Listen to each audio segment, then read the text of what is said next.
Bonjour, bonjour, bonjour. Quel bonheur de vous retrouver en ce lendemain de Noël. J'espère que vous avez passé une fête agréable.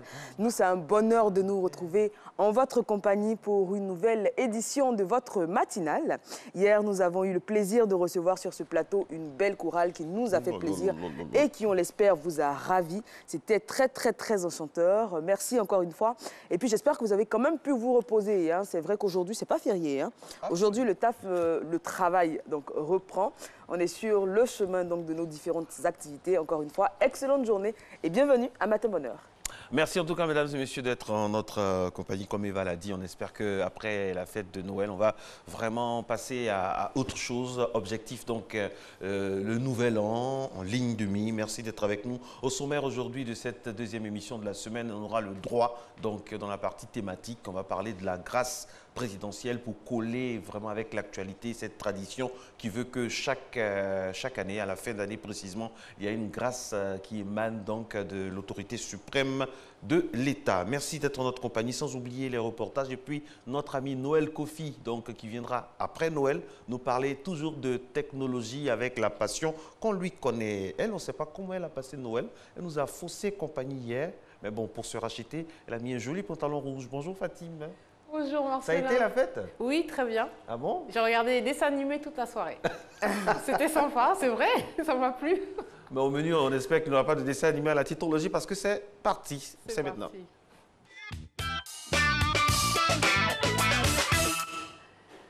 Bonjour Marco, welcome Eva, heureuse de vous retrouver, ainsi que vous, chers téléspectateurs, en ce lendemain de Noël qui, j'espère, eh bien, vous aura comblé. Voici les titres du jour. Fraternité matin, titre convergence des vues entre la Côte d'Ivoire et le Sénégal, suite à la visite du chef de la diplomatie sénégalaise au chef de l'État, Alassane Ouattara, samedi dernier. L'autre information concerne Noël. Le cardinal Jean-Pierre Coutois appelle à plus de solidarité et de partage. L'intelligent d'Abidjan s'intéresse à l'ex-chef de l'État ivoirien. Vous allez le voir à sa une, qui titre « Et si Gbagbo faisait comme ATT ?» en parlant bien évidemment du cas malien. Et l'autre formation concerne aussi la présidentielle malienne de 2018. Et on apprend qu'Aliou Boubacar Diallo installe l'économie au cœur des débats et qui sera donc candidat pour 2018. Le quotidien Le Jour, lui, évoque la fronde des cadres au sein du PDCI contre le parti unifié. Les irréductibles veulent une alliance avec le FPI, nous dit donc la couverture. Et on apprend que 700 Ivoiriens ont été arrêtés au Ghana. La colère et le ras-le-bol s'affichent en une de l'expression « trop, c'est trop » au sujet des incendies des marchés. On a vu après celui d'Abobo, ce sont ceux de Yamsokro et d'Abingourou qui ont pris feu ce week-end. Soir Info revient sur la situation dans le Nord. De violents affrontements ont fait plusieurs morts et de blessés graves, nous dit donc la une. On apprend aussi qu'accusé de trahison, un chef d'Ozo a été tabassé dans la forêt sacrée et son adjoint est en fuite. Et on finit avec LG Info, journal de l'opposition, qui titre « Affaire Simone Gbagbo, privée de visite à Noël. Grosse colère de la défense de Madame Gbagbo, acculée ». Le procureur répond et moi je vous donnerai les détails de cet article dès le démarrage de la revue de presse qui sera très Merry Christmas, j'ai envie de vous dire, on parlera de Noël et qui sera aussi très en images. À tout à l'heure. À tout à l'heure, Miss Djidji. C'est un plaisir également pour moi de vous retrouver. C'est vrai que hier on a beaucoup mangé d'ailleurs. Marco, vous avez fait un bon repas? Ah oui, franchement, au menu. Bien mangé. Au menu, il y avait, voilà, de bonnes choses. On a beaucoup mangé. Je ne vais pas choquer mon médecin parce qu'il y a des choses qu'il ne doit pas manger. Bah oui, justement, il faut faire attention après à la surcharge pondérale de Noël et de les fins d'année, c'est pas encore fini. On a tendance à se lâcher un peu plus en fin d'année, c'est vrai qu'il y a tout le temps à manger et surtout, je le disais encore à Marco hier, le petit réchauffé du lendemain, c'est toujours le meilleur parce que le jour J, il y a à manger à foison. Vous avez encore faim, vous? Ce matin, oui, bizarrement. Ah bon? Ah oui, pourtant hier, j'ai bien mangé. Vous êtes rassasié pour longtemps, moi. Il y avait du kedjenou d'agouti, du mouton et tout. Pourtant, vous êtes rassasié pour longtemps, je pense. J'ai fait semblant de ne pas entendre la première fois. Sinon, je l'avais très bien entendu. Moi, ça me tente que vous ayez encore faim. Alors... Quand vous avez faim, vous voulez manger quoi comme ça? Ce matin, je ne sais pas, du pain. Ça ira. C'est dur à quoi? Ok. Et je compte sur vous pour ça. Alors, on va rejoindre à présent le coach Fabrice parce qu'il ne faut pas négliger nos exercices physiques afin de se débarrasser un tant soit peu des kilos superflus qu'on pourrait emmagasiner pendant ces fêtes. Parlant de kilos.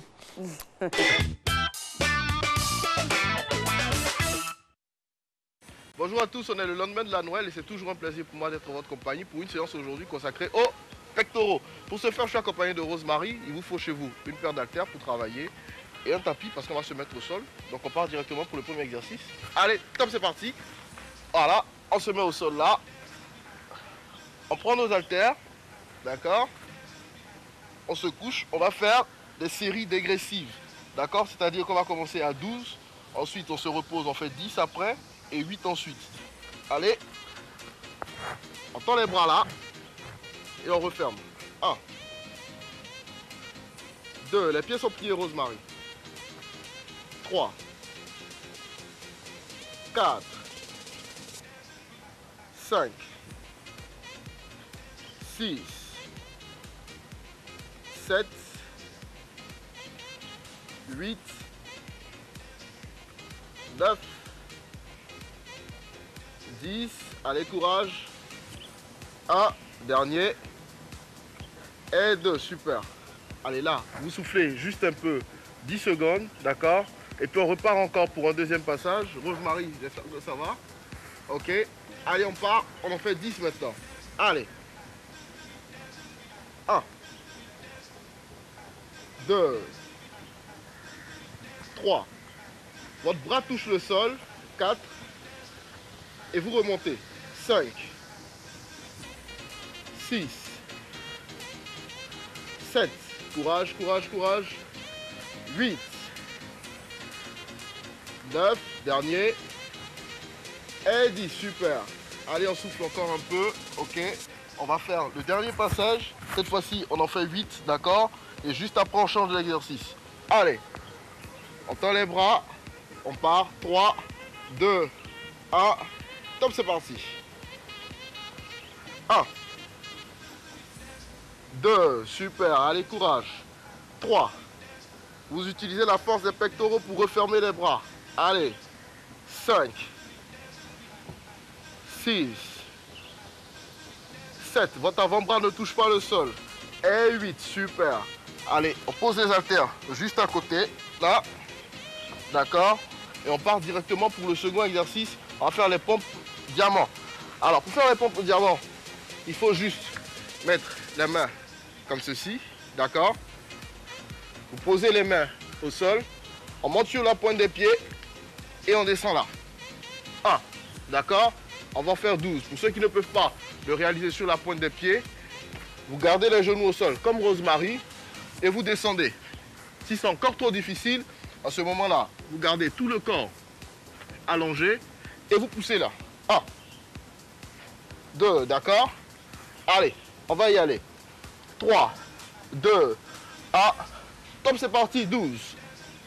1, 2, 3, 4, 5, 6, 7, 8, 9, 10, 11 et 12, super.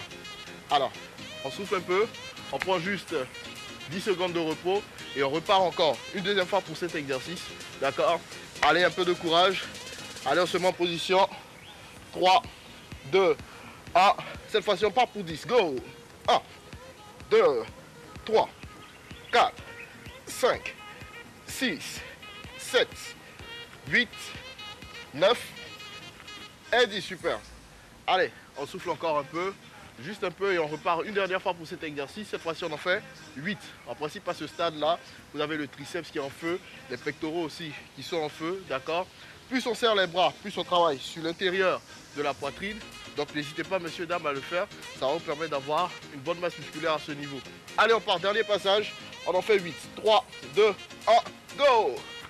1, Rosemary, plus bas le fessier. 2, 3, 4, 5, 6, 7, plus bas. Ok, super. Alors, félicitations à vous qui avez réussi à faire ces exercices. Rosemary, C'est pas facile hein, apparemment. Yako. Alors, moi je vous donne rendez-vous demain. D'ici là, gardez la pêche. À vous sur le plateau. Attendez, Rosemary, franchement, moi j'aime bien Rosemary, hein, je la défends. Mais aujourd'hui, Mais aujourd'hui, là, franchement, Rosemary, bon, comme on dit, tu as déconné, quoi. Attends. Surtout au niveau des pompes. J'ai l'impression qu'elle ne pompait pas bien. non, elle n'avait pas les jambes. Par rapport au sport, Bien évidemment, je ne doute pas de votre bonne foi. Bah oui. C'est dû à quoi? C'était, je ne sais pas, on demandera. T'es fatigué, mais le coach Fabrice la martyrise. Rosemary, il faut se remettre. Merci beaucoup, coach Fabio Capello. Attention, après les fêtes, faites attention. Il faut faire du sport parce que en mode détox, hein, pour récupérer, un peu pour évacuer tout ce qu'on a eu comme surpoids. Eva me parlait tout à l'heure, me demandait le menu. Mon menu était tellement gras que j'ai honte de le dévoiler ici. Et en même temps, je ne veux pas qu'elle ait faim. Déjà qu'elle a super faim depuis quelques mois maintenant. Merci d'être avec nous à Matin Bonheur. On est très heureux d'être en votre compagnie. Voici un des vestiges de cette fête de fin d'année. C'est bien sûr Abidjan Ville Lumière en no comment. Regardez. La belle nuit de Noël, la neige étend son manteau blanc et les yeux tournés vers le ciel, à genoux les petits enfants, avant de fermer les paupières, font une dernière prière. Petit papa Noël, quand tu descendras du ciel avec tes jouets par milliers, n'oublie pas mon petit soulier. Mais avant de partir, il faudra bien te couvrir. Dehors, tu vas avoir si froid. C'est un peu à cause de moi. Il me tarde tant que le jour se lève pour voir si tu m'as apporté. Tous les beaux que je vois en rêve. Ah oui, on Ça est fait, transporté en enfance, ça fait retomber en enfance. Ah oui, c'est là, là, tellement là. magnifique. Marco, est-ce que vous avez déjà fait un tour du côté du plateau pour Abidjan Ville Lumière? Oui, vite fait avec les filles afin de faire en sorte qu'elles puissent voir un peu comment ça se passe. Elles ont beaucoup aimé. Ça a l'air Elles magnifique. ont beaucoup Moi, aimé, j'essaierai c'était d'y magnifique. aller avant le 31 parce qu'on connaît les Ivoiriens et leur amour de la lumière. Je pense qu'il y Et les aura pas dernières mal minutes. de monde. Donc, voilà, essayez d'y passer au plateau. Puis, ça dure jusqu'après les fêtes. Hein. Donc, en général, le mois de janvier est tout aussi illuminé. Donc, voilà, une belle distraction, une belle sortie en famille, pourquoi pas. Pensez-y. monsieur, Voilà, par exemple. Et la puis, famille. les enfants. C'est toujours... Et puis, à ce moment-là, captez le regard de vos enfants. Vous verrez des étoiles dans leurs yeux carrément parce que pour un enfant, voir autant de lumière, c'est toujours impressionnant et puis ça Et puis fait c'est le rêver, moment aussi toujours pour beau. déclarer sa flamme. Hein. Imaginez une demande en mariage là, comme ça, à Abidjan Ville Lumière. La personne n'oubliera jamais. Hein. Ouais, c'est une bonne idée. Hein. Je donne des idées à certains. Ou pas. C'est un Alors, message subliminal. On va se rendre à présent à Vincennes, vous le savez ou pas. En France, 450 élèves expérimentent le télé-enseignement en attendant d'être accueillis dans des établissements scolaires. On regarde ce que ça donne. Une journée de cours presque ordinaire pour ces élèves de 4e de Vincennes. Accueillis dans la famille d'une des collégiennes, ils étudient à distance. Cours, exercices et devoirs sont mis en ligne. Un téléenseignement provisoire. Leur collège a fermé en novembre pour cause de pollution au chlore. Je pense que la question, c'est en fonction des lettres A, B et K qu'il faut la formuler. Problème de maths et de Wi-Fi. Pour les parents, il faut gérer et improviser. C'est simplement, effectivement, faire les exercices, aider quand on peut. Des fois, on ne peut pas. Il y a des matières qu'on ne domine pas forcément aussi. Et surtout, je pense, habituer les enfants à travailler en groupe entre eux, ce qui est un des gros reproches qu'on fait au système d'éducation française, c'est-à-dire les élèves, c'est à travailler individuellement, mais assez peu en groupe. Les récrés sont peut-être plus détendus qu'au collège, mais certains élèves s'avouent un peu perdus. C'est un peu compliqué parce que on peut servir du téléenseignement que quand on a Internet. Donc par exemple, quand on a des problèmes de connexion, voilà. Mais après, il faut s'habituer. Mais tout le monde n'a pas la chance de travailler en groupe. Certains ados sont isolés et les parents au bord de la crise de nerfs. Clairement, on se fout de notre gueule parce que c'est pas du téléenseignement. S'il y a des enfants qui ont un téléenseignement comme ça tout au long d'une année, je dis chapeau quoi. Chapeau s'ils y arrivent. On est un peu comme des souris de labo et franchement, je trouve ça dommage que ce soit nous qui ayons testé le truc parce que c'est pas à point. C'est pas au point du tout. Des cours collectifs sont organisés dans différentes salles de la ville. Vous l'imaginez comment ce Novaxlan? Vous le décrivez comment? Et les avis sont unanimes, rien ne remplace une heure avec un prof en chair et en os. J'ai appris du numérique, j'ai appris à travailler dans ma discipline avec un support numérique plus performant également. Ça permet aussi d'approcher l'enseignement d'une manière différente, hein, sans le support papier ou sans le relationnel, on va dire, permanent avec les élèves. Et c'est une manière moderne, mais qui ne remplacera pas la présence du professeur, mine de rien, en classe. L'établissement ne rouvrira pas cette année. Les 450 élèves concernés devraient intégrer un nouveau collège dans une ville voisine en janvier, fort de leur expérience du télétravail et de la gestion de crise.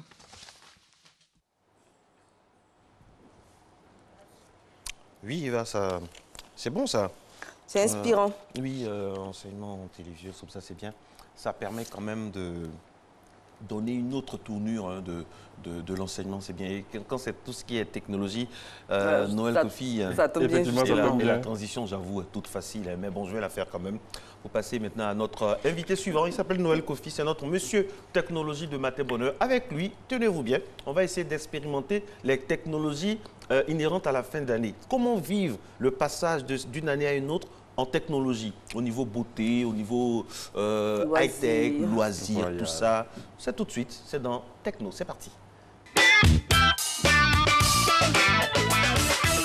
Bonjour. Bonjour Eva. Alors c'était votre anniversaire hier? Tout à fait. Ah ben je me disais bien, joyeux anniversaire, joyeux Noël et puis bonne année tant qu'à faire. Merci. Voilà, on fait un package de vœux. Un package, je prends le tour à la fois. Un package de vœux et puis voilà. Alors Marco l'a dit, on parlera de passer en beauté.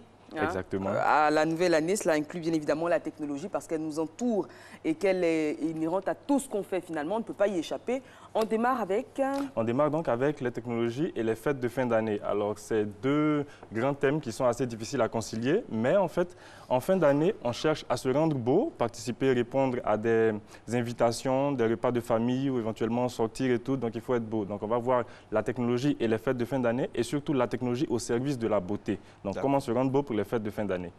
Et on va commencer par... On va commencer directement donc par la technologie au service de la beauté et les masques de beauté. Alors, précédemment, donc d'habitude, on a tendance à faire des masques de beauté au salon de beauté, on se pose des produits sur le visage pour faire le soin et tout.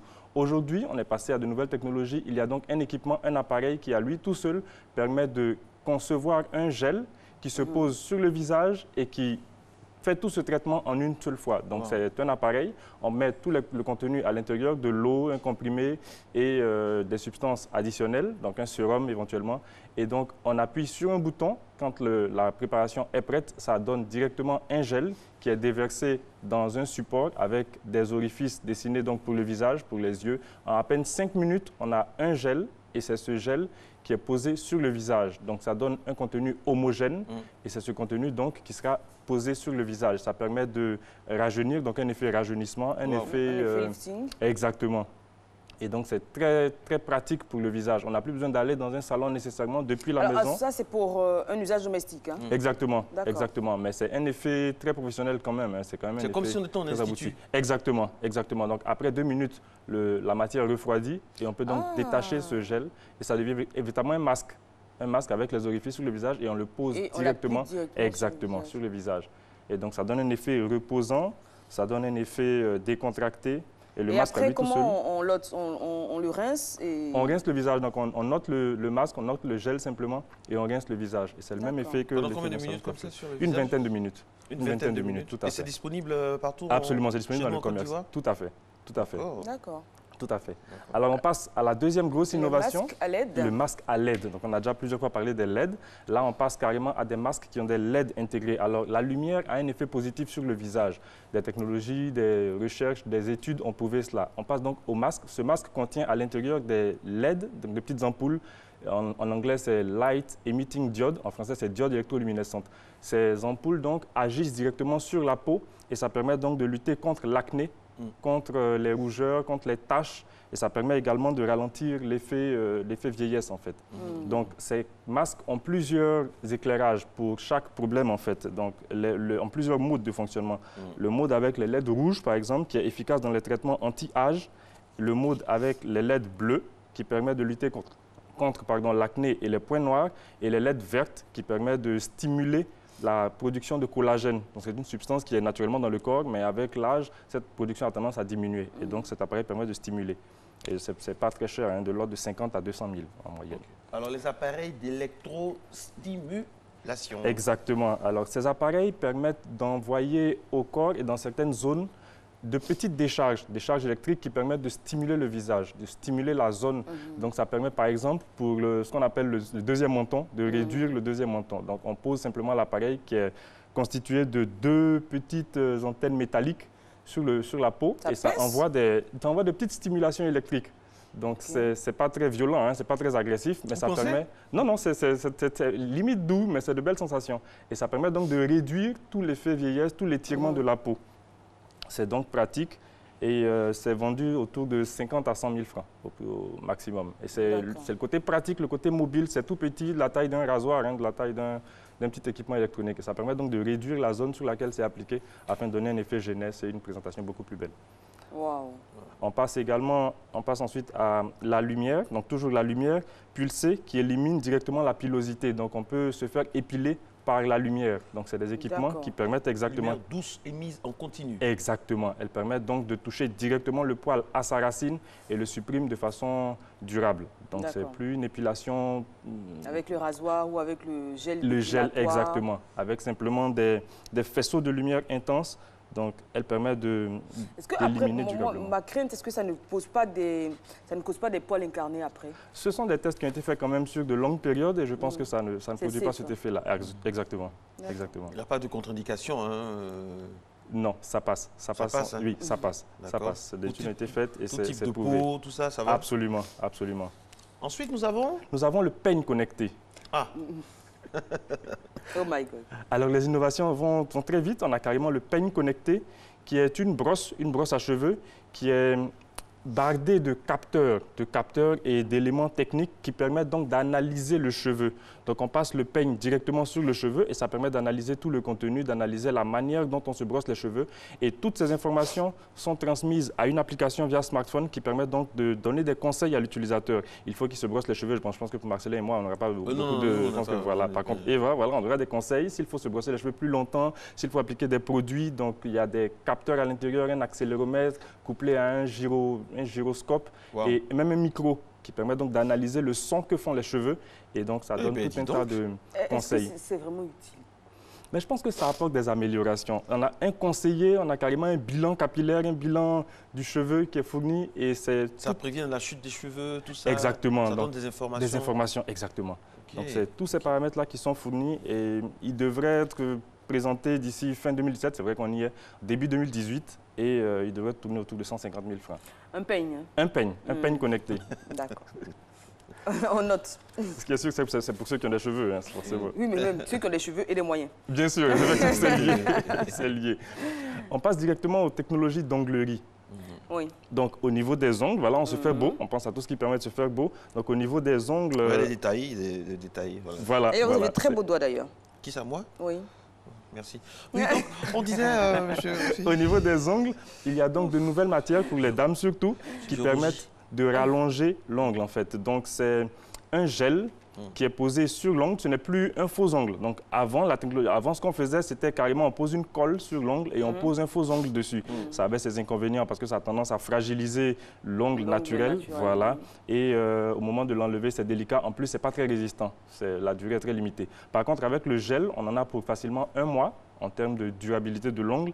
et ça se pose directement sur l'ongle. Donc c'est une matière liquide au départ et ça se pose dans un appareil. À donc, UV. et à UV, exactement. À UV ou à LED. Donc oui. le truc là, à LED, c'est encore plus rapide par rapport aux UV.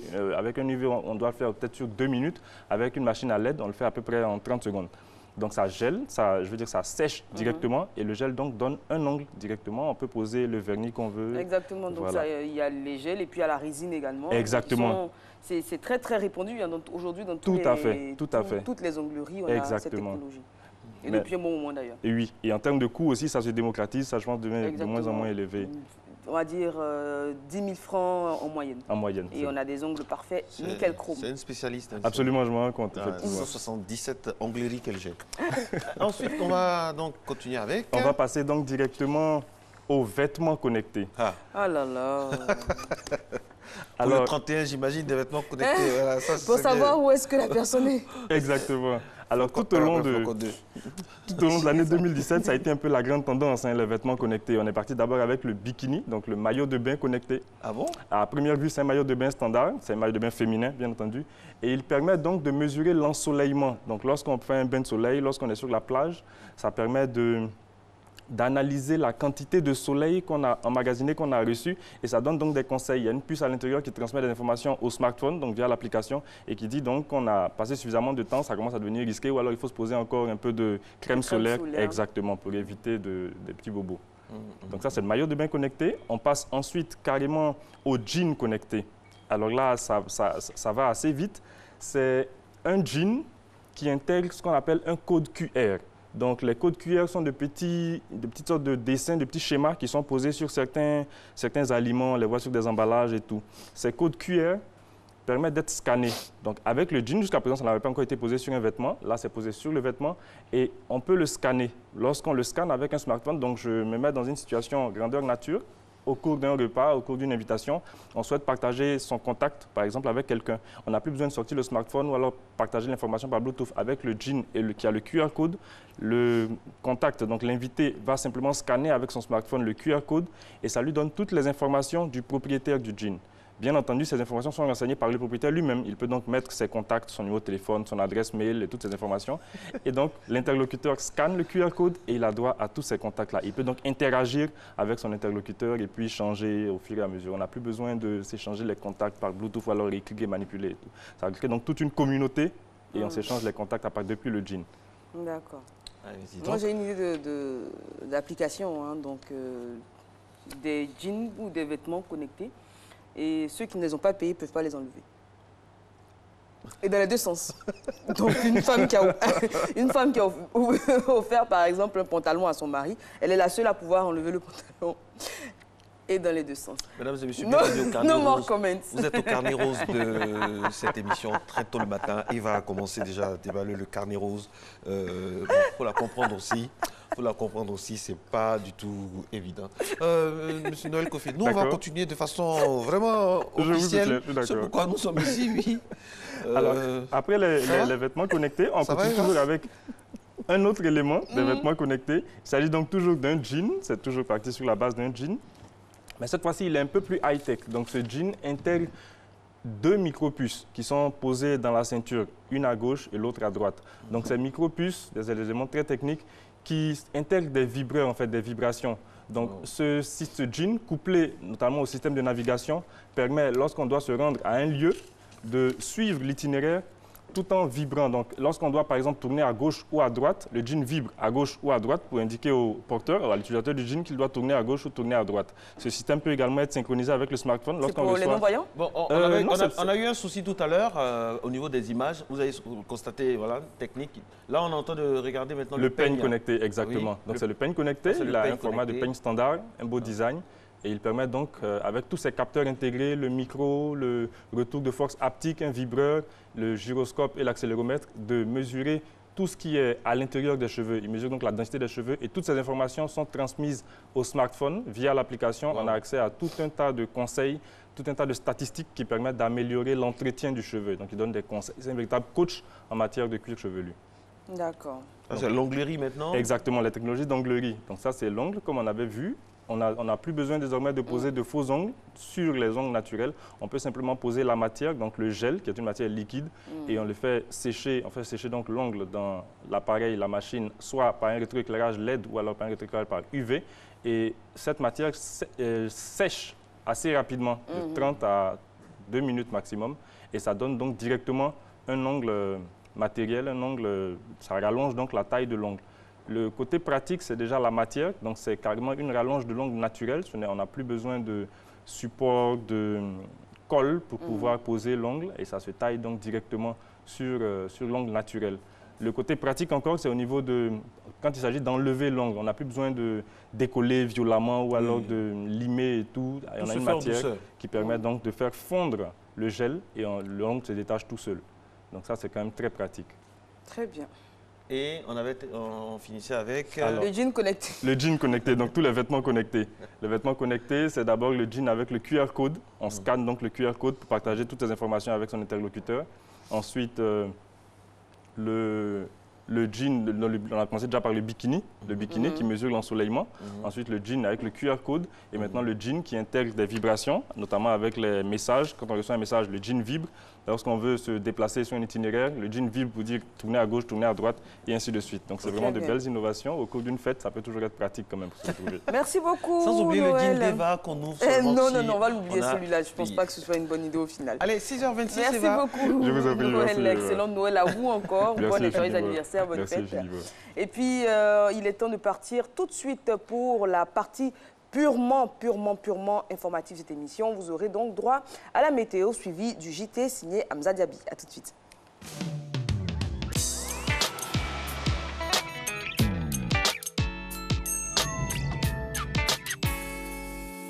Quand ta production présente Abidjan Motema, le prince de la rumba congolaise, le charismatique, l'original, Fally Ipupa en concert live. Salut Abidjan, c'est Dicap la merveille. Je viens pour démontrer tout l'amour que j'ai pour la Côte d'Ivoire. Le 29 décembre à l'Ivoire Golf Club. Entrée 5 000 francs et 15 000 francs. Et le 30 décembre au Palais des Congrès du Sofitel, Abidjan Hôtel Ivoire, tarif 30 000 francs. Ticket disponible dans tous les points de vente habituels et à Place Macori. On fera la fête ensemble. Tokos, Abidjan.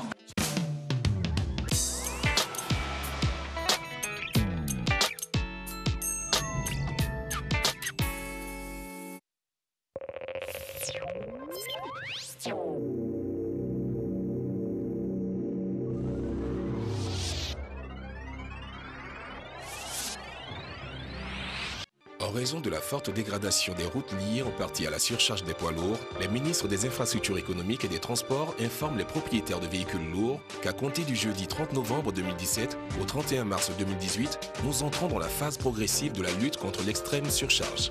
Surcharge au-delà de 40% du PTAC, poids total autorisé en charge, 20 000 francs CFA par tonne excédentaire au national, 60 000 francs CFA par tonne excédentaire à l'international. Délestage des surplus de marchandises. Surcharge comprise entre 20 et 40% du PTAC, 4 000 francs CFA par tonne excédentaire au national, 11 000 francs CFA par tonne excédentaire à l'international. La tolérance de 20% est maintenue. Des amendes de 100 000 francs CFA pour le non-respect de la hauteur de gabarit, 4,5 mètres, et le refus de se faire peser. Les ministres des Infrastructures économiques et des Transports comptent sur l'esprit civique de tous. Pour plus de renseignements, adressez-vous au Fonds d'entretien routier au 20 31 13 05 ou le 22 51 00 70.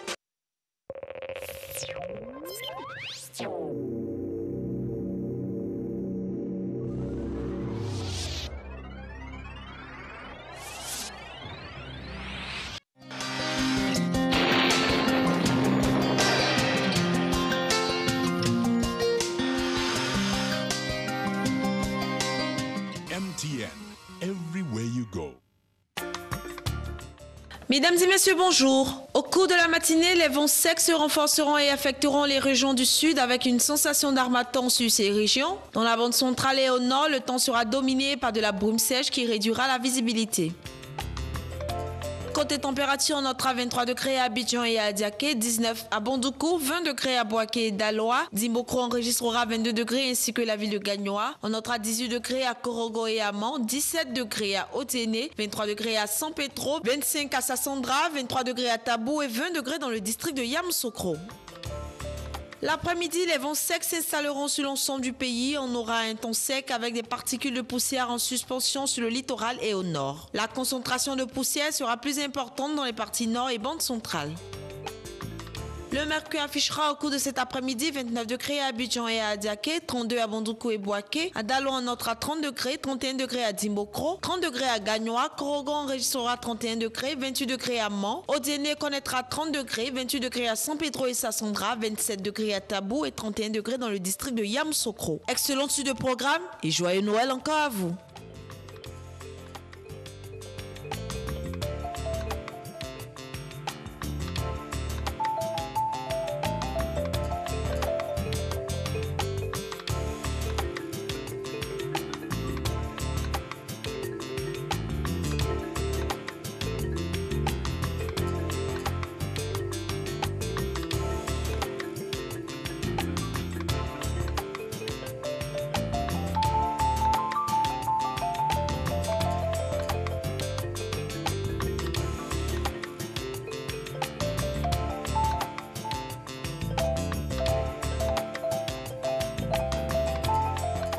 MTN, everywhere you go.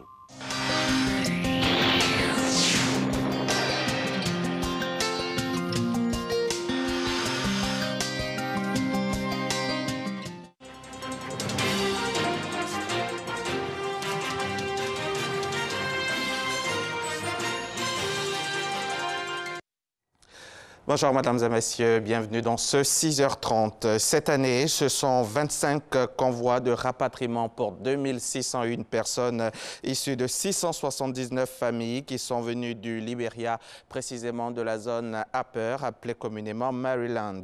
Ces ex-réfugiés vivent maintenant en Côte d'Ivoire grâce aux efforts conjugués du HCR et de ses partenaires en collaboration avec l'État de Côte d'Ivoire. Dans la paix et la quiétude, ils mènent leurs différentes activités socio-économiques dans la région du Bas-Sassandra.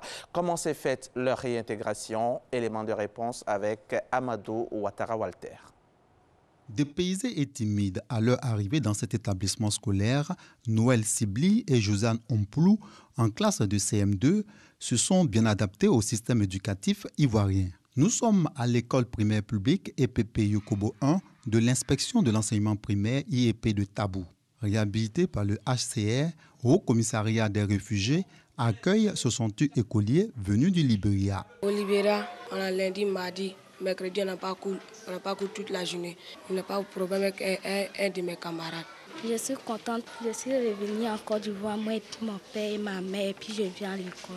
De par leurs efforts et leur sociabilité, ces écoliers retiennent l'attention des encadreurs et bénéficient de l'estime de leurs camarades apprenants. Ça a été lent, mais aujourd'hui, je crois que ça va. Il y a une qui a 12 de moyenne, c'est la plus forte, suivie de l'autre qui a 11, 30 et quelques. Nous nous attendons très bien. Nous sommes des frères inséparables, nous nous amusons très bien. Si au niveau des tout-petits, l'instruction scolaire se déroule bien, l'ambiance est davantage au beau-fils au sein du centre de formation professionnelle situé au quartier Port-Boué de Tabou. Ouvert en 2013, ce centre a déjà formé 1000 apprenants, notamment 70% des réfugiés et 30% de la population haute. Objectif, contribuer à la formation des populations ivoiriennes rapatriées vivant dans la zone de Tabou afin de faciliter leur réintégration sociale et économique. Ici, l'insertion se fait de la manière la plus simple possible. Le HCR continue de mettre à notre disposition des kits d'installation, mais pour 10% de nos effectifs. Donc si on a 300 apprenants en une année, on a 3 à 30 kits d'installation. Depuis l'année dernière, on a commencé à travailler avec l'agence emploi jeune, la direction de San Pedro, qui également, avec le concours du HCR et d'ASAPSU, a mis à notre disposition une enveloppe de 2 500 000 pour aider à l'installation de nos apprenants. Cette jeune fille mère est une ex-réfugiée qui est à la fin de son cycle de formation qui a duré 9 mois. Aujourd'hui, je peux faire une grille, je peux faire une porte, un fourneau, moule, voilà les moules qu'elle a. Et dis pas non, quand c'est travail des garçons, les garçons ils sont sales. Non, moi c'est pas mon problème. Plus de 150 apprenants ont été installés à leur propre compte. J'ai eu des apprentis, il y a des filles qui sont au centre, qui viennent aussi, en attendant que, comme elles n'ont pas encore fini, elles viennent pour apprendre un peu avec moi. Je peux dire, bon, par la grâce de Dieu, je gagne des clients et ça va bien. Au total, 25 convois de rapatriés ont été effectués par le HCR en 2017. Plus de 2600 ex-réfugiés venus du Libéria, issus de 679 familles, ont bénéficié d'appui pour leur réintégration. Mais ils continuent d'être confrontés aux problèmes de logement et d'accès aux titres fonciers. La terre qui est là ne lui appartient pas. Comme nous sommes les rapatriés, on est venus, on nous est logés là. Mais ceux-là qui ont les terrains même là, souvent ils nous fatiguent, ils disent que ce lieu où tu es, tu n'as pas les papiers. Dans le programme de la réintégration des rapatriés, alors il y a ce qu'on appelle la construction des maisons pour les personnes vulnérables. Et la vulnérabilité peut être soit parce que la personne est infirme, parce que la personne est veuve, parce que la personne n'a aucune autre capacité sociale. Le besoin exprimé, ce sont les 679 familles qui ont besoin de construire des maisons. Mais cette année, nous n'avons seulement pu construire que 73 maisons sur le fonds HR et 53 autres que nous venons de lancer le processus de construction. De retour au pays, bon nombre de femmes réfugiées mènent des activités agricoles et commerciales. Avec le reste de la communauté, ces réfugiés cohabitent en parfaite harmonie. Ils louent le Seigneur, comme ici à Outouké, un village pas loin de Tabou. Chants et prières pour célébrer les retrouvailles, mais aussi pour consolider la paix et la stabilité dans le secret espoir d'obtenir davantage d'appui au niveau des prises en charge sanitaires, sociales et surtout pour que les dépenses liées à l'éducation de leurs enfants soient des soucis résolus. Comme quoi, on est mieux que chez soi. La célébration de la fête de Noël a été l'occasion pour de nombreux parents de permettre à leurs enfants de passer de bonnes fêtes. De l'île enchantée de Children of Africa au sapin lumineux en face du palais de justice au plateau, en passant par la place Akwaba, les enfants ont apprécié Abidjan, la ville lumière. Abidjan, au rythme du Festival des Lumières. Le réveillon de Noël est l'occasion pour de nombreux parents de faire vivre d'intenses moments de bonheur à leurs enfants. On était là l'année passée, vraiment c'était intéressant. Donc on est venu voir. On a découvert qu'il y a quand même assez de jeux. Les enfants se sont amusés et bien éclatés. Ça fait du nouveau pour eux. Ça fait du bien, ils sont émerveillés de voir la lumière de partout. De là à là, ça fait plaisir. J'encourage les parents à venir voir. De l'île enchantée de Children of Africa au sapin lumineux, en face du palais de justice au plateau, en passant par la place de la République, les tout petits ne boudent pas leur plaisir. Je suis venu voir des jeux et je suis venu jouer. Je suis venu m'installer pour voir comment le plateau est. J'ai vu balai jouer, j'ai vu trampoline et puis j'ai vu trait. Cette fête des Lumières est également une occasion pour le Père Noël d'offrir des cadeaux aux enfants. Photographes et autres commerçants de gâteaux se frottent les mains. Nous avons commencé avant-hier et vraiment pour un début, c'est pas mal. Oui, bon, Dieu merci, on gagne un peu toujours. Chaque fois on vient là, on ne retrouve pas rien. On ne retrouve pas là. La sécurité, c'est bien. Cette année-là, c'est bien. Plus que l'année passée même. Fini la Noël, parents et enfants attendent le réveillon de la Saint-Sylvestre pour vivre d'autres moments de joie en lumière. Reportage signé Issa Chonanyeo. Les pèlerins ivoiriens célèbrent le réveillon de Noël sur la terre de Bethléem. Les pèlerins ivoiriens ont célébré donc le réveillon sur la terre qui a vu naître Jésus-Christ. Tout un symbole et une grâce pour ces pèlerins qui ont tenu à passer la nativité du Christ en Terre Sainte. Envoyés spéciaux en Israël, Herman Niamia et Jacob Kinibois. Chant des bergers à Bethléem, il est 22h et c'est sous cette fine pluie, accompagné de vent, que les pèlerins ivoiriens et ceux de plusieurs nationalités arrivent dans ce lieu sacré plein d'histoire pour la célébration du réveillon de Noël. Ce temps glacial de 12 degrés n'a pas freiné la détermination des pèlerins. La célébration de cet important événement en ce lieu où les bergers, qui ont été d'ailleurs les premiers à voir l'étoile qui indique où se trouve le Seigneur Jésus-Christ, c'est une grâce pour notre pays. C'est une grâce pour toute l'humanité. Je suis ravi d'être sur cette terre bénie. Qui l'eût cru, je n'y pensais pas.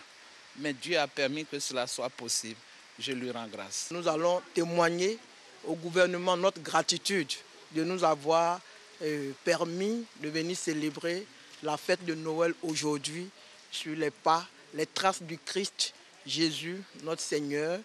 Et c'est une expérience, je dirais, à vivre par tout le monde. Véritable communion fraternelle, les Ivoiriens ont partagé ce moment de prière avec des pèlerins allemands.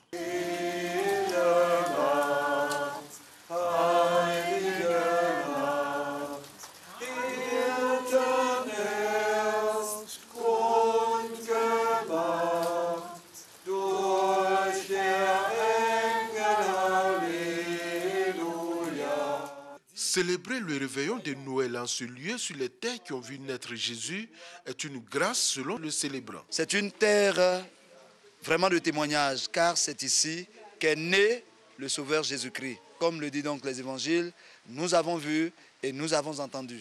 Nous n'avons même plus besoin du témoignage de qui que ce soit. C'est une véritable bénédiction, c'est un privilège pour nous. Et nous voulons que ceux qui doutent encore reviennent, voilà, à la surface. Ce moment de prière a été l'occasion pour les pèlerins ivoiriens de prier aussi pour la paix et la réconciliation en Côte d'Ivoire.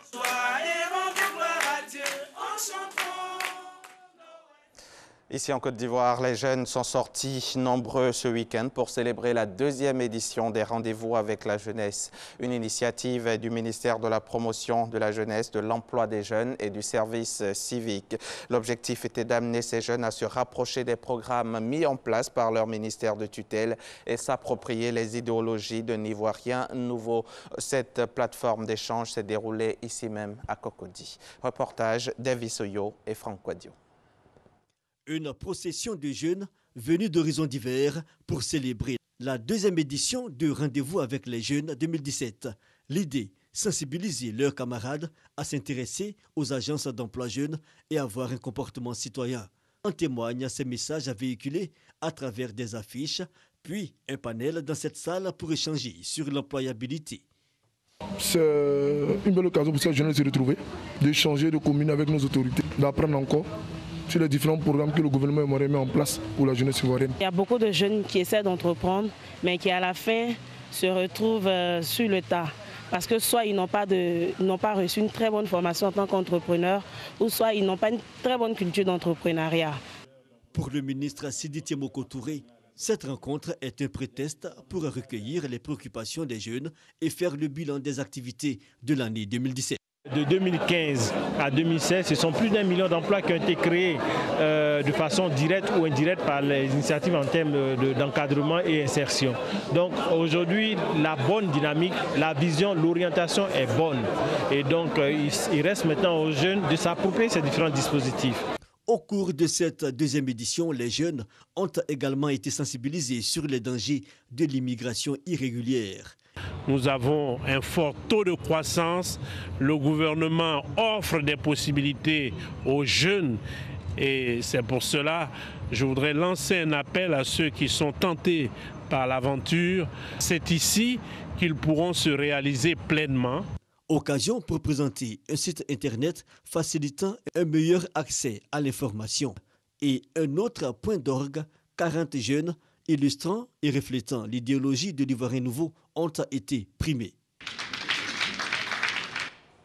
Dans l'actu inter, sachez qu'au lendemain des festivités de Noël, aujourd'hui donc, les Libériens votent ce mardi pour élire leur nouveau président. Les électeurs se rendent aux urnes avec 7 semaines de retard sur le calendrier initial pour déterminer qui de la légende du football George Weah ou du vice-président sortant Joseph Boakai succédera à Ellen Johnson Sirleaf, première femme élue chef d'État en Afrique. Les bureaux de vote seront donc ouverts dès 8 heures aux quelques 2 100 000 électeurs. Le président péruvien Pedro Pablo Kuczynski a gracié l'ancien dictateur du pays, Alberto Fujimori, condamné en 2009 à 25 ans de prison pour crimes contre l'humanité et corruption. Il a officiellement été gracié pour des raisons de santé, sauf que sa libération intervient 3 jours seulement après l'échec d'un vote au Parlement pour destituer l'actuel président. Destitution rejetée grâce à l'abstention des fidèles de l'ex-dictateur. Alors, la polémique enfle. L'actuel chef de l'État a-t-il échangé son maintien au pouvoir contre la liberté d'un criminel? C'est en tout cas l'indignation au Pérou. Fin de ce journal. Merci de l'avoir suivi. Merci beaucoup Hamza. Merci Marco. Merci à vous également, mesdames et messieurs, d'être notre compagnie. Si c'est seulement maintenant que vous nous faites l'honneur d'ouvrir donc votre poste récepteur à 6h44. Dans 1 minute seulement, on aura la revue de presse avec Fatim Djidji. Nous sommes le 360e jour de l'année. Il ne reste plus que 5 jours seulement. Et oui. Et aujourd'hui, on célèbre les Étienne. Il y a des Étienne dans votre famille?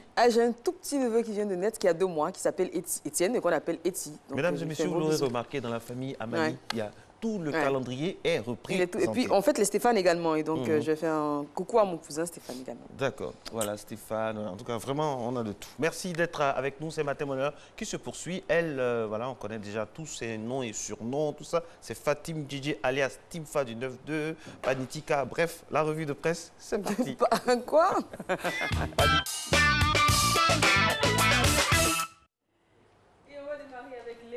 Qui revient sur l'affaire dite les visites de Noël à Simone Gbagbo. Simone Eive Gbagbo était-elle interdite de visite par ses proches le week-end dernier de Noël? Son avocat Ange-Rodrigue Djadje assure que oui, tandis que le parquet dément. La polémique a enflé sur les réseaux sociaux et plusieurs sites d'information ont relayé une interdiction de visite à l'ex-première dame détenue dans un lieu de la capitale économie tenu discret. Dans un communiqué dont s'est fait écho l'agence ivoirienne de presse, dimanche 24 décembre, le procureur de la République, Adou Richard Christophe, mentionnait que les visites à Simone Gbagbo étaient autorisées pendant la période de Noël. Et précise que le communiqué qui cite Maître Ange-Rodrigue Djadje fustige des allégations fausses qui n'auraient pour seul objectif que de jeter le discrédit sur l'institution judiciaire et certaines autorités de l'État. Mais sur sa page Facebook, Maître Ange-Rodrigue Djadje maintenait hier encore, lundi 25 décembre, que sa cliente était privée de visite pour les fêtes de Noël par l'État de Côte d'Ivoire. Femme actuelle dévoile les traditions de Noël dans différents pays.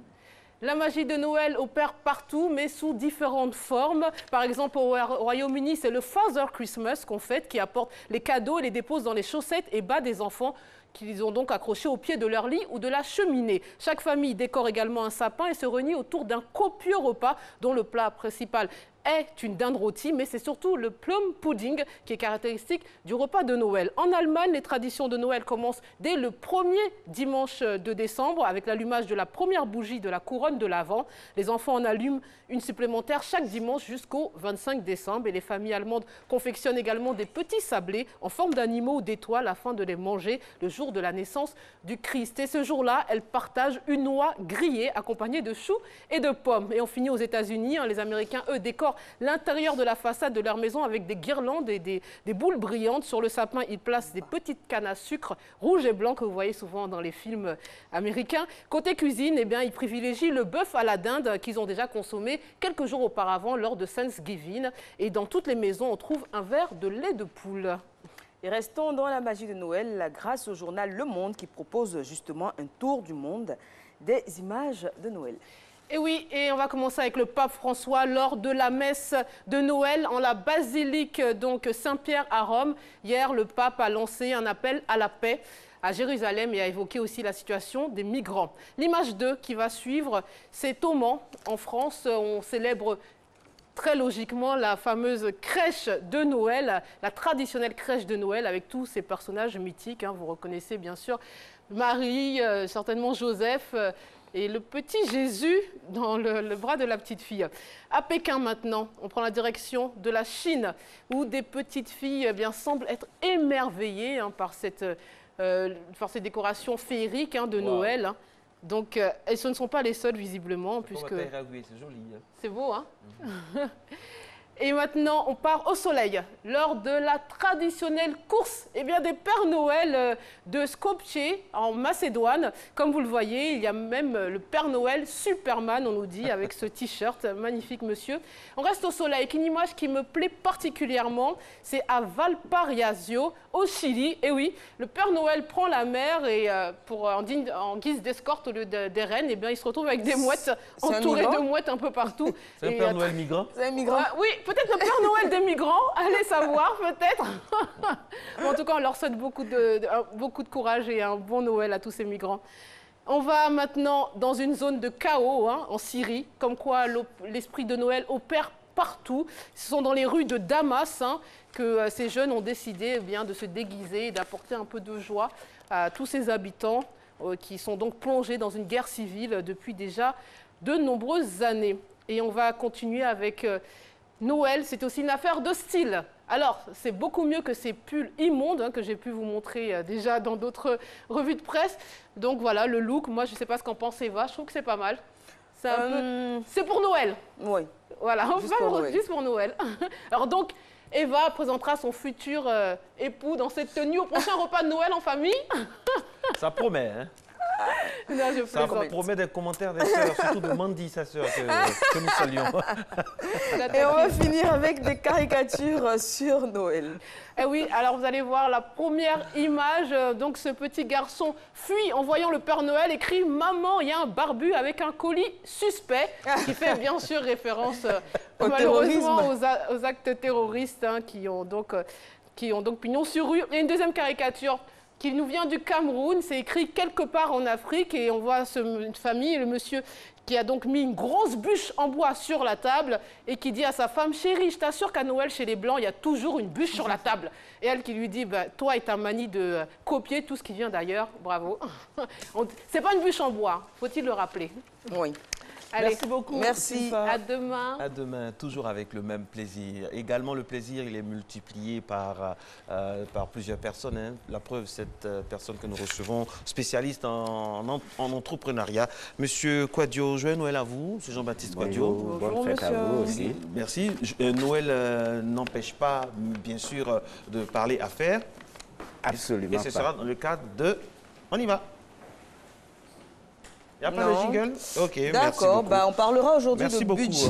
Merci beaucoup, féliciter. On parlera donc de budget de trésorerie. Budget de trésorerie. On va commencer par définir d'abord le terme. Oui. Mais avant ça, permettez que je rappelle que la semaine passée, on a vu le compte d'exploitation prévisionnelle qui comparait le chiffre d'affaires aux charges pour déterminer si l'affaire est bénéficiaire ou pas. Ce que je voudrais dire, c'est que si au terme de cet exercice, le compte d'exploitation prévisionnelle est déficitaire, autant arrêter. On ne continue plus l'affaire, on réfléchit à autre chose. Maintenant, le budget de trésorerie, c'est lorsque le compte d'exploitation prévisionnelle est positif, mais ce n'est pas parce qu'on a prévu de faire un bénéfice que la trésorerie va nous permettre de continuer notre affaire. D'accord. Parce que la trésorerie est à l'entreprise ce que le carburant est à la voiture.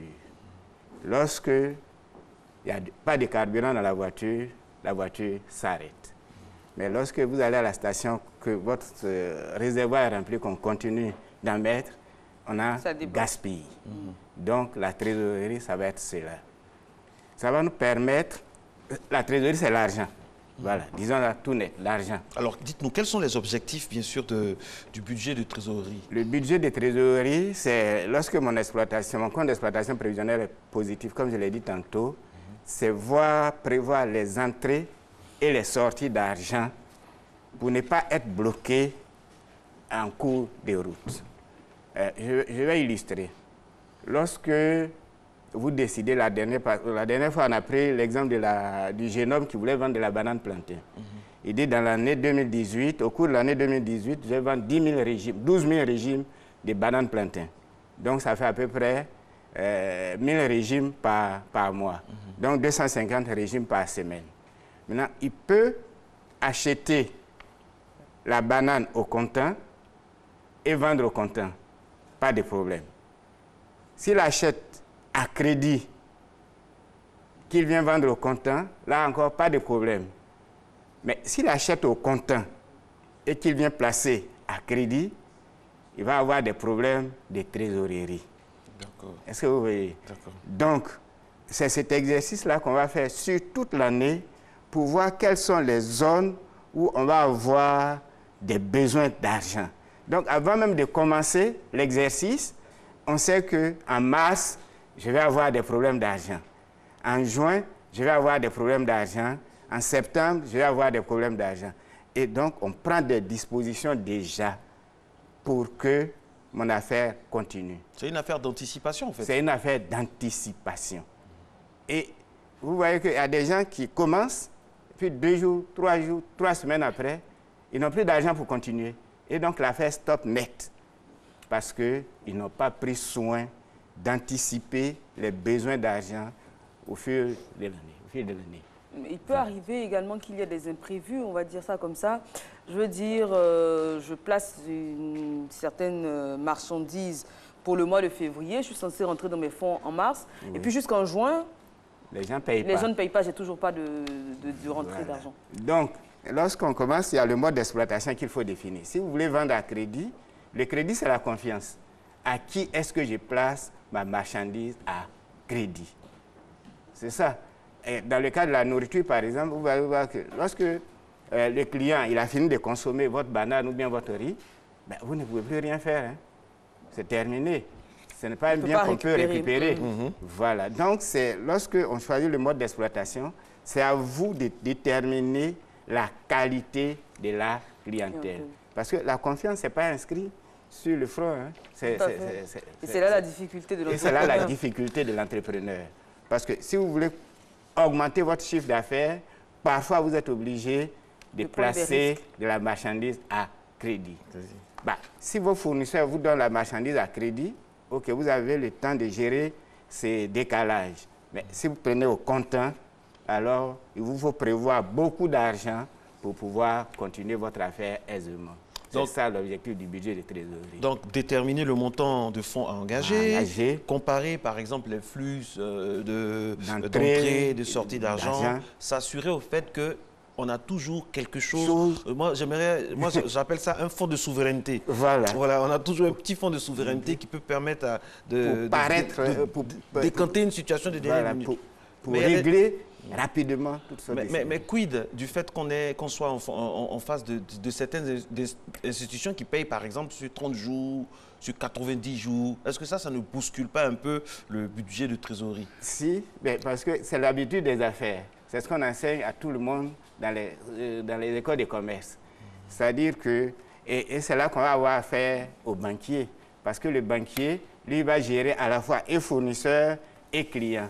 Donc, lorsqu'on commence une affaire, il faut nécessairement ouvrir un compte en banque et être avec son banquier qui va vous conseiller, qui va vous aider lorsque les impasses de trésorerie arrivent. Voilà, pour ne pas être bloqué. Parce que s'il n'y a pas d'argent, on est bloqué. Et il y a des gens qui ont livré, comme les clients n'ont pas payé, bon, l'affaire s'est arrêtée, c'est terminé, c'est terminé. Donc, pour avoir la culture de l'entrepreneuriat, c'est savoir, c'est connaître ses clients, avoir ses impasses de trésorerie, ses surplus de trésorerie pour voir comment les placer, comment gérer telle situation, etc. Quand vous parlez d'impasse de trésorerie, par exemple, je prends la période de janvier qui va commencer. Oui. Généralement, on dit que c'est une période creuse. Oui. Il n'y a pas d'affaires, les budgets sont fermés, clôturés. La période est creuse. Est-ce que c'est de ce genre de moment-là? Ça fait partie également des impasses de trésorerie. Ça fait partie de l'impasse de trésorerie. Mais ça doit être prévu, puisque tout le monde sait qu'en janvier, ça va être difficile. Donc, au moment des fêtes. Après la fête, la défaite. Avant même la fête, il faut déjà réserver quelque chose pour le mois de janvier. Donc, autant décembre est un mois fructueux, on va dire, pour les affaires. Voilà. Autant la janviose fait que le mois de janvier peut s'avérer quelque peu difficultueux. Donc, on va prévoir, comme vous l'avez dit, anticiper, savoir qu'on va peut-être avoir un surplus de trésorerie en décembre qu'il faudra mettre à disposition du mois de janvier. Du mois de janvier, du mois de février. En février, à la Saint-Valentin qui arrive, ça va, les affaires reprennent. Bon. Donc, c'est ce que vous appelez déterminer les zones de difficulté, pour prendre des dispositions avant le démarrage de l'activité. Voilà. C'est-à-dire, je suis déjà, si vous voyez, les grandes entreprises ont déjà tout fait leur budget, déjà en septembre ou octobre. Oui. Mais les PME, et je suivais votre émission tout à l'heure où les gens parlaient de culture d'entrepreneuriat, les gens ne prévoient pas tout ça. Donc, ils sont au jour le jour. Donc, quand la catastrophe arrive... Au petit bonheur, la chance. C'est fini. Au petit bonheur, la chance. Merci beaucoup. Non, mais c'est vrai que c'est l'une de nos tares ici. Voilà, en Afrique, même en général, dans pas mal de domaines, on n'anticipe pas. On est toujours surpris par les événements. qui ne devraient pas nous surprendre, notamment parce qu'on les a vécus antérieurement. Voilà. Et puis d'autres personnes les ont déjà Exactement. vécues. Donc, on doit tirer exemple de ceux-là pour pouvoir continuer, pour pouvoir faire notre petite affaire. C'est le seul pays au monde où le 25 à 16h, on cherche encore des cadeaux dans la ville. Non, mais c'est vrai parce qu'en plus, là, on en parle, on en rigole, mais il y a le mois de janvier qui arrive tous les ans. C'est le premier mois de l'année. Oui. Et on est surpris de se retrouver le 15 janvier à dire « Ah, mais je suis fauché, j'ai plus rien dans les poches. » Mais forcément, il faut être conscient que les factures arriveront en janvier, comme elles sont venues en décembre, comme elles seront en février. Ça arrive toujours. Il faut toujours anticiper, en fait. Oui, je rappelle que Eva n'a pas ce genre de problème-là. Non, non, non, ça n'a rien à voir. C'est juste que j'anticipe. Ou que je ne paye pas mes factures. C'est au choix. Monsieur Kouadio, merci. Merci beaucoup. Merci. C'est la dernière fois qu'on vous a pour cette année 2017. Des vœux. Vos vœux? Bonne et heureuse année à tout le monde. Merci. Bonne et heureuse année à Eva. Oh là là. Merci. Bon, ok. Je crois qu'elle est présente le chantier. Et puis je voudrais souhaiter que nos jeunes Ivoiriens aient la culture de l'entrepreneuriat pour ne pas être rapatriés chaque fois de la Libye, du Koweït, et ainsi de suite. Il y a tout à faire ici. Merci J'espère beaucoup. que votre appel sera entendu. Joyeux Noël à vous également, à votre famille. Très bonne année. On ne se verra pas avant le début de l'année. Bonne année l'argent, voilà. puisque vous êtes dans les affaires. Vous êtes là, monsieur. Bonne année l'argent. Bonne année à vous et à toute votre famille et que le meilleur pour vous. Ok, merci à vous. On se retrouve dans quelques instants. Il sera question donc de droit et on parlera de grâce présidentielle. Ce sera juste après la pause alimentaire.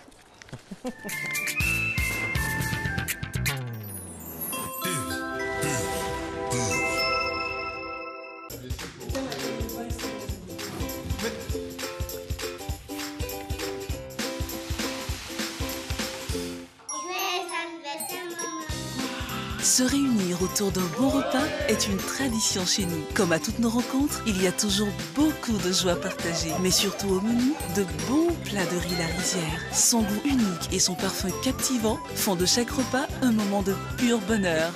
La Rizière, la source du bon riz.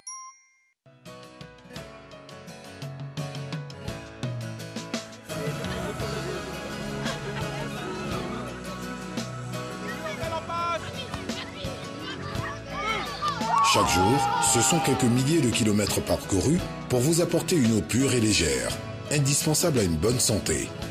Vous livrer une part de bien-être est ma meilleure récompense d'une journée de travail ardu. Céleste, pure et légère.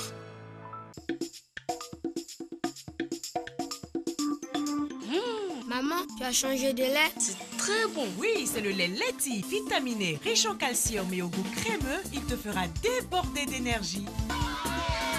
Maman, j'ai gagné. Tiens, nouveau par ici. C'est Leti. Leti, lait en poudre instantané, vous garantit pleine forme et bonne santé. Excellent pour les sportifs. Leti, le maximum d'énergie.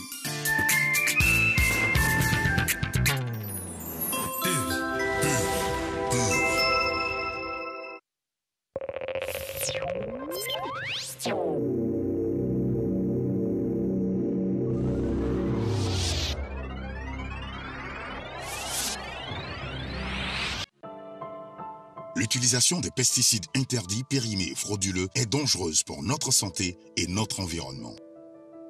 La réutilisation des bidons et boîtes de pesticides est un danger pour la santé de tous.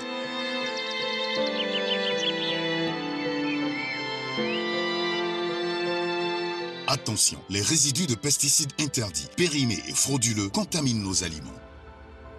Agriculteurs, applicateurs, revendeurs des pesticides, de nombreuses maladies proviennent de l'utilisation des pesticides interdits, périmés et frauduleux. Ils sont dangereux pour nous tous. Ensemble, disons non à leur commercialisation et leur utilisation. Ceci est un message du projet de gestion des pesticides obsolètes de Côte d'Ivoire, Projet Psy.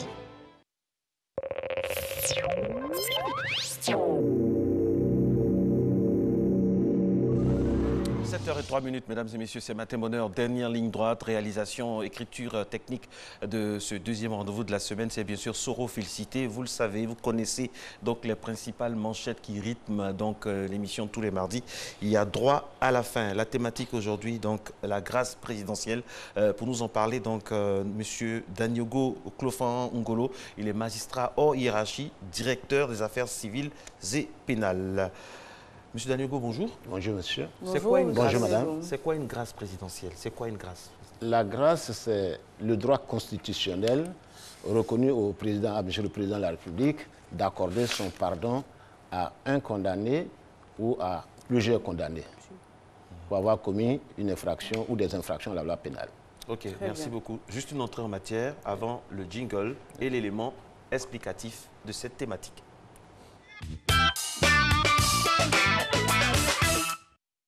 La grâce présidentielle, c'est en quelque sorte la possibilité donnée au président de la République d'atténuer la peine encourue par un prisonnier. Un ordre qu'un président prend, le chef de l'État par exemple, il décrète de soit libérer certains détenus. Le président de la République, il essaie de libérer des gens qui sont en prison, qui n'ont pas de peines lourdes.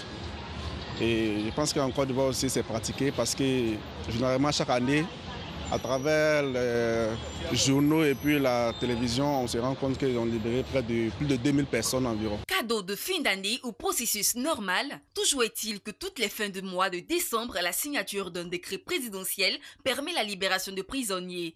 Des condamnés qui peuvent sortir de prison avant la fin de leur peine. Alors, les personnes qui sont informées de cette grâce croisent les doigts. Je sais que ça se passe chaque année.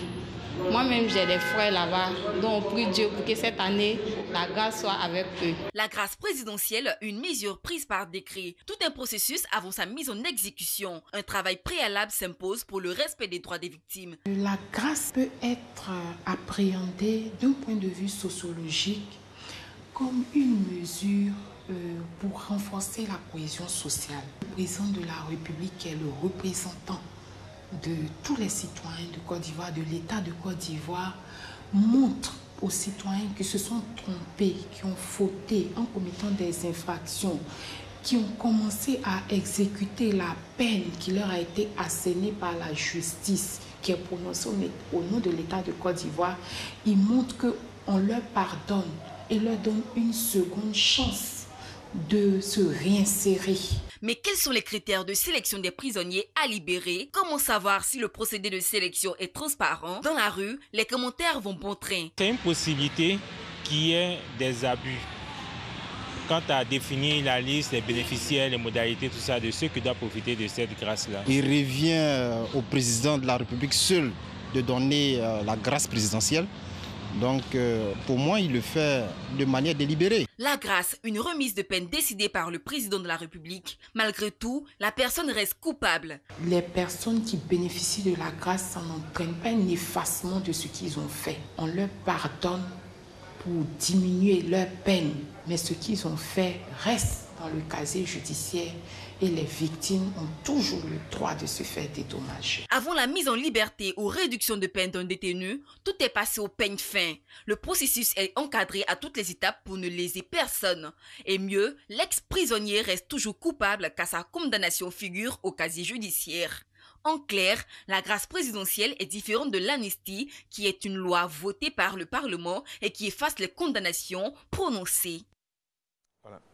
Voilà, élément explicatif très riche déjà, mais Dieu merci, nous vous avons sur notre plateau pour nous donner de plus amples informations.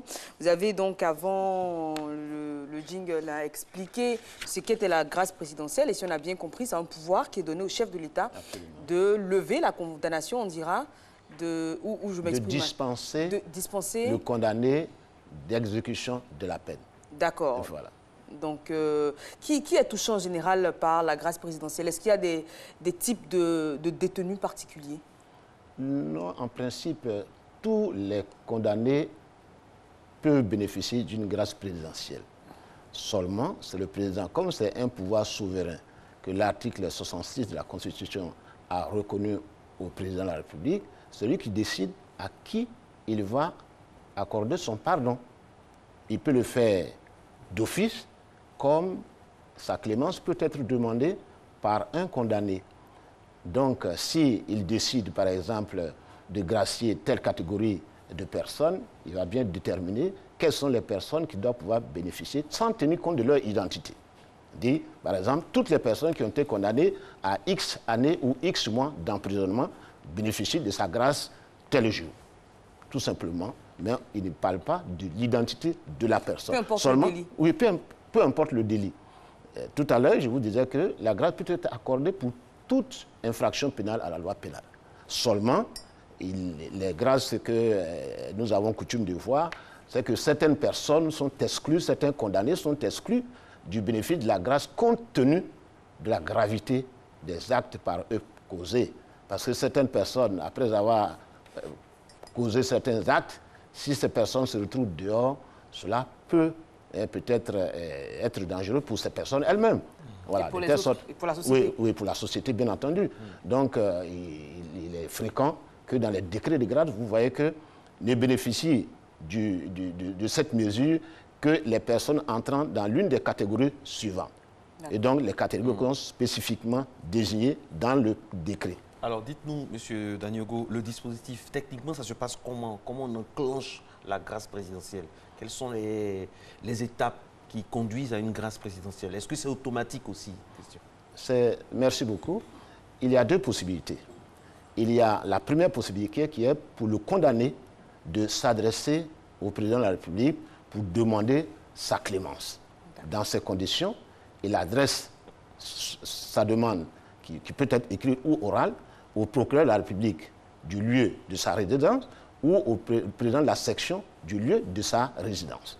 Et donc, dès que le procureur de la République ou le juge de section, le président de la section, reçoit la demande, alors il fait faire une enquête par le service social, par le responsable de l'établissement pénitentiaire dans lequel la sanction est exécutée.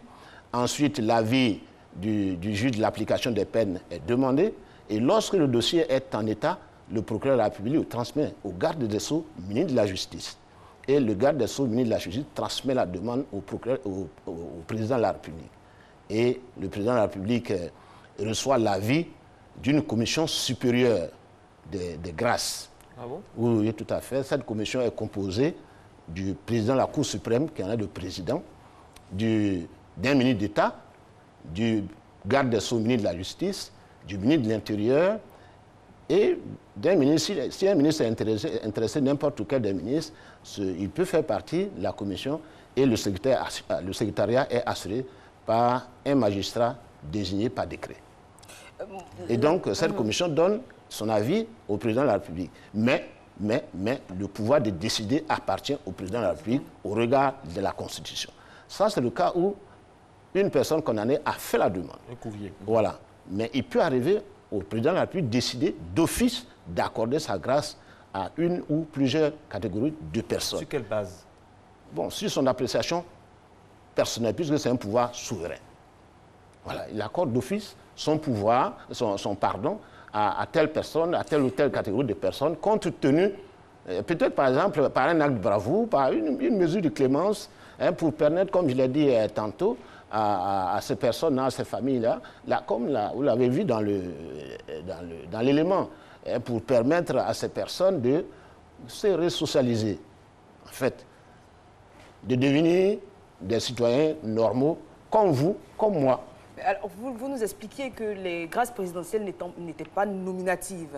Donc, on ne va pas fouiller au cas par cas. Non. Alors, donc, encore une fois, pour reprendre la question de Marco, quelles sont les motivations, justement? Est-ce que finalement, ce n'est pas une question de communication? Quelle est l'utilité, au fond, de la grâce présidentielle? Non, la grâce présidentielle est très utile. C'est une institution ancienne. Elle date du XIVe siècle. Voilà, vous voyez, si vous faites un tour dans les lieux de détention, vous allez voir que la grâce présidentielle joue un rôle très important. La peine a un objectif. Le premier objectif, c'est de corriger. Voilà. Lorsque quelqu'un est à la maison d'arrêt, il est à la disposition d'un certain nombre de personnes spécialisées, notamment les régisseurs. Donc, si ces personnes se comportent très bien et qu'on a des gages de resocialisation, c'est tout à fait normal qu'on donne une seconde chance à cette personne, à son épouse, à son époux, à ses enfants. Parce que quand quelqu'un est en prison, il ne faut pas oublier qu'il y a du monde derrière. Ensuite, il y a la fonction de correction, de resocialisation. Donner une autre chance. Voilà, donner une autre chance. Vous voyez, on dit la maison d'arrêt est de correction. Arrêter, il faut faire la prison, il faut corriger. Si c'est corriger, qu'est-ce qu'il faut faire? Il faut permettre à la personne de venir démontrer aux éléments de la société qu'elle n'était pas mauvaise, elle a commis une faute, mais si on lui donne une seconde chance, elle va montrer que vraiment le président a eu raison de lui faire confiance. Donc c'est très important. Monsieur Daniogo, vous nous avez dit tout à l'heure que la grâce présidentielle peut être accordée à tout le monde. Absolument. À tout le monde. Mais dans certains pays, c'est limité à un certain nombre de prisonniers par rapport à certains délits. Oui. C'est dû à quoi? Est-ce que ça ne dévoie pas un peu le côté correction et le côté démocratique, on va dire ça comme ça, de la grâce présidentielle? Non, il faut retenir une chose, c'est que dans la Constitution ivoirienne, il est écrit que tout le monde est égal en droit. Oui. Donc vous ne pouvez pas dire, comme lui, il a été condamné pour avoir détourné de l'argent, alors il doit bénéficier de telles mesures plutôt que telle personne qui a été condamnée pour avoir escroqué tel citoyen ou tel groupe de citoyens. Donc tout le monde doit partir sur la même base. Mais seulement celui qui octroie ce pardon, il est libre de faire un choix.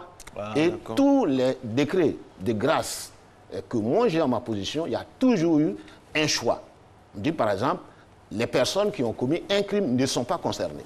Ça, c'est le président de la République qui a décidé ainsi. Dans d'autres pays, ils sont concernés. Ils peuvent être concernés. Oui, certains peuvent être concernés. Des cas célèbres, voilà. En France notamment. Absolument. La loi ivoirienne n'exclut pas, mais le président lui-même d'office, il décide d'exclure. Il dit, pour cette grâce, les personnes qui ont commis un crime ne sont pas concernées. Les personnes qui ont détourné de l'argent ne sont pas concernées, sauf si elles remboursent le montant de leur détournement. Par exemple, les personnes qui ont commis des infractions sur des mineurs ne sont pas concernées. Donc, par exemple, des gens qui ont vendu de la drogue, ont consommé de la drogue, etc. etc. Donc, il y a une panoplie d'infractions qui échappent au bénéfice de la grâce. Alors, quid des victimes finalement? Parce que je suis en procès contre quelqu'un qui mourrait éventuellement tabassé. Voilà, c'est pas un crime, c'est un délit.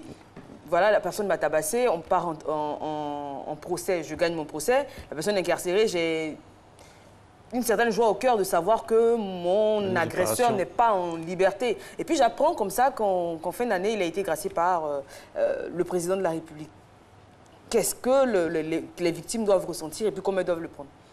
Merci beaucoup, madame. Je pense que, vous savez, le droit pénal, il s'intéresse à tous les aspects.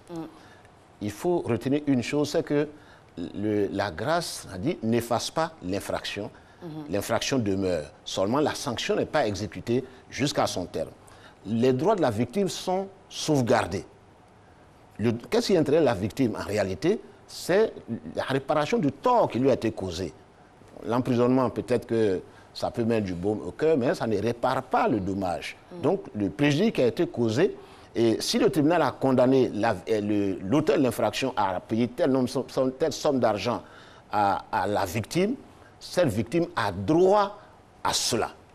Et puis, la victime, c'est vrai, elle peut ressentir de la douleur à voir cette personne en liberté, mais il faut comprendre que la loi, elle est faite pour être appliquée.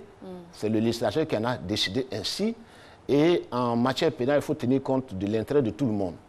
Voilà, c'est vrai que telle personne a commis une infraction aujourd'hui, mais peut-être que ça ne dépend pas, ça n'a pas dépendu forcément. Prenez le cas, je prends un cas banal, un accident de la voie publique.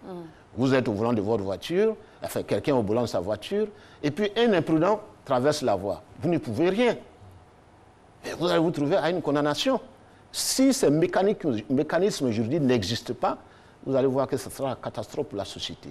Il faut donc un régulateur, et la grâce est une régulation, est un régulateur pour la société, pour permettre aux meilleurs des condamnés de montrer que la société a... Le meilleur des condamnés. Oui, le meilleur des condamnés, que la société a raison de leur faire confiance. Et ce n'est pas pour rien, le peuple de Côte d'Ivoire a décidé que le droit de grâce existe dans notre loi fondamentale. D'accord.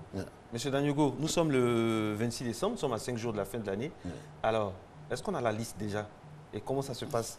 C'est dans un coffre, c'est quelque part... La liste de quoi? Des éventuelles personnes qui pourraient être graciées.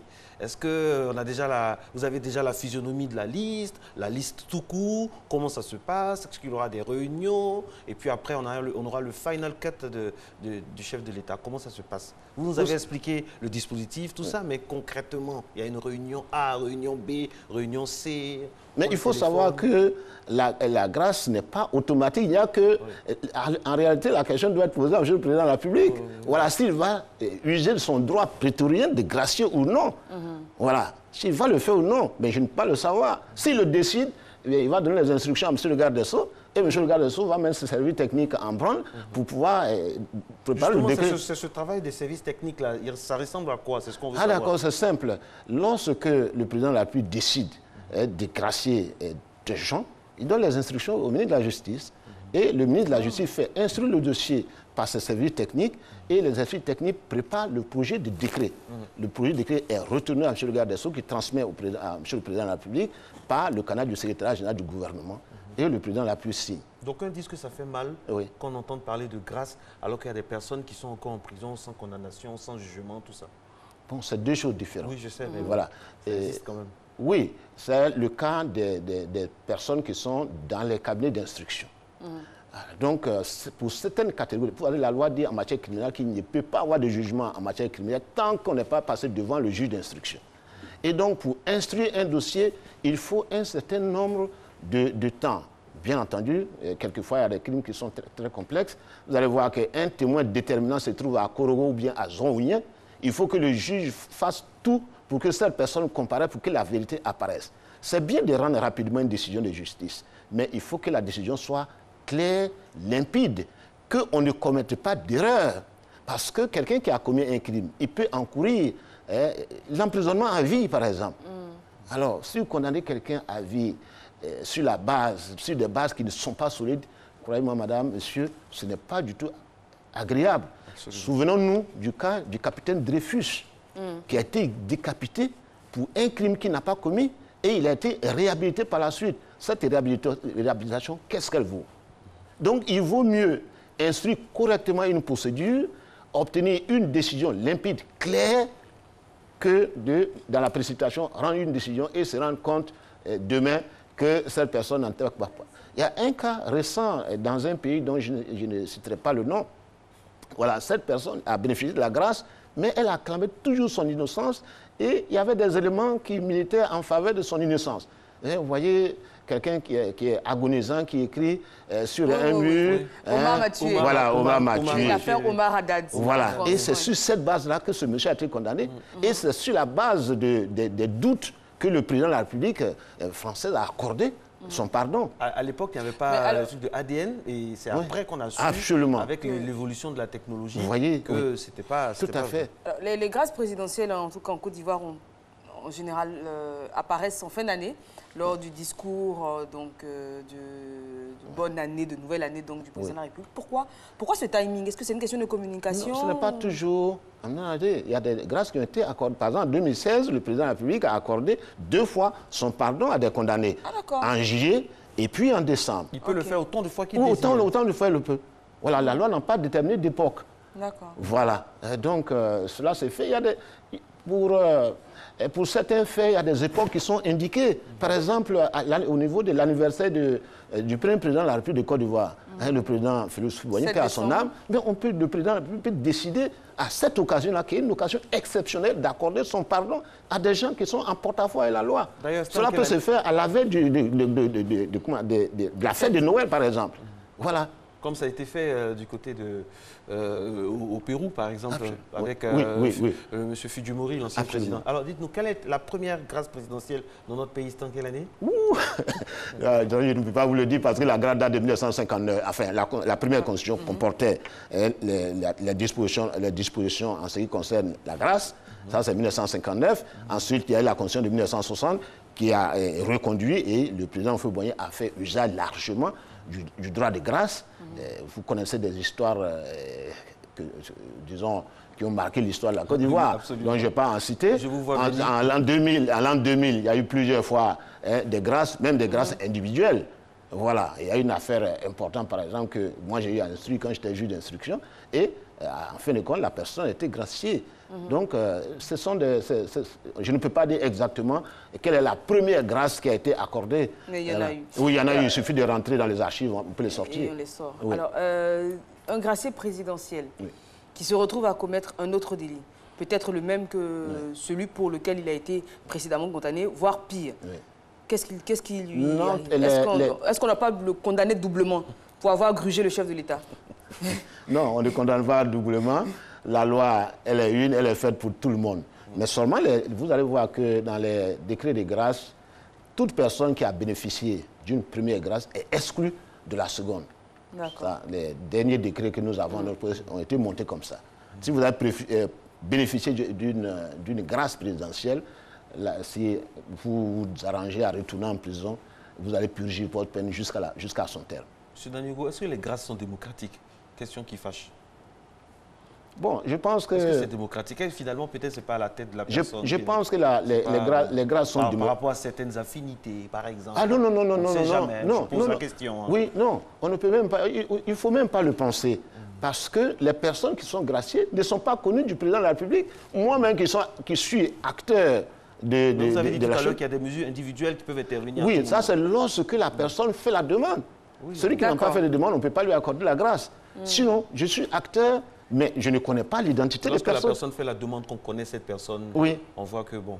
On étudie si... On connaît cette personne, par exemple, il peut s'avérer qu'on puisse connaître cette personne. Oui. Parce que le cas, par exemple, a été des accointances, médiatique. Ça peut favoriser je pense qu'il ne faut pas... Pose des questions. C'est vrai, les gens peuvent se poser la question, c'est leur droit, c'est leur droit absolu, mais il faut être sûr qu'il n'y a pas de quelque chose qui soit antidémocratique là-dedans, que quelque chose soit fait en fonction de l'identité de la personne. Non. Voilà. Les grâces, on dit par exemple, les personnes qui ont été condamnées à, je prends n'importe quel, à 3 ans d'emprisonnement de telle personne, de telle période à telle période, bénéficient de la grâce. Donc, si vous trouvez, si un condamné se trouve dans cette fourchette-là, automatiquement, il bénéficie. Alors justement, automatiquement, la grâce se matérialise combien de temps après la déclaration du chef de l'État? Juste après le discours, tout le monde sort? Ah non, non, non, non, non, non. On va voir le régisseur. Non, non, non, non, c'est plus compliqué que tout cela. Lorsque le président de la République décide de gracier une catégorie de condamnés, je vous ai dit tout à l'heure, il donne les instructions nécessaires dans ce sens-là. Le décret est d'abord préparé, il est signé. Ensuite, il faut sélectionner toutes les personnes qui bénéficient dans le canevas tracé. Et ce travail s'est fait par les procureurs de la République et les régisseurs sur toute l'étendue du territoire de la République. Donc, vous voyez déjà... Toutes les maisons d'arrêt, les 33 maisons d'arrêt du Côte d'Ivoire. Une estimation de temps, 1 an, moins, plus? Non, non, c'est peut-être au maximum 1 mois. D'accord. 1 mois. Oui, maximum 1 mois, c'est réglé. Voilà, puisque les régisseurs, ils ont déjà les listes, il suffit de voir quelles sont les personnes qui bénéficient, qui entrent dans le cadre tracé par la loi, c'est tout. Merci beaucoup, M. Danyugo Clofan-Ngolo, de nous faire la grâce d'être sur ce plateau avec nous pour parler donc de grâce présidentielle. Je rappelle que vous êtes magistrat hors hiérarchie, directeur des affaires civiles et pénales. Vous avez l'audace donc de changer le destin de certaines personnes en leur annonçant par exemple la bonne nouvelle, la grâce. C'est monsieur le président de la République. Oui. Non, vous annoncez. Oui, mais vous annoncez. Vous êtes le porte-voix. Bon, on va prendre vos vœux pour la nouvelle année. Vous êtes la dernière personne émanante de ce ministère-là pour l'année 2017 sur notre plateau. Oui. Merci madame, merci monsieur. Mon premier vœu est un vœu de bonne santé à tous les Ivoiriens. Que le bon Dieu fasse que tout le monde vive dans la santé. Amen. Et que le bonheur pleuve sur la Côte d'Ivoire. Voilà, que le bonheur pleuve sur toute la Côte d'Ivoire. Sur les animateurs de Matin Bonheur. Et que l'harmonie continue de se tisser entre nous, Ivoiriens. Amen. Merci. Bonne année 2018 à tout le monde, par anticipation. Par anticipation. Voilà. Merci beaucoup à tous et à toutes d'être restés en notre compagnie, de nous faire la grâce chaque matin d'être en compagnie de Eva et Marco. La grâce matinale. Merci, on se retrouve tout à l'heure à 14h, ou bien bon, on se retrouve demain à 5h, toujours avec la grâce de Dieu. Bonne journée.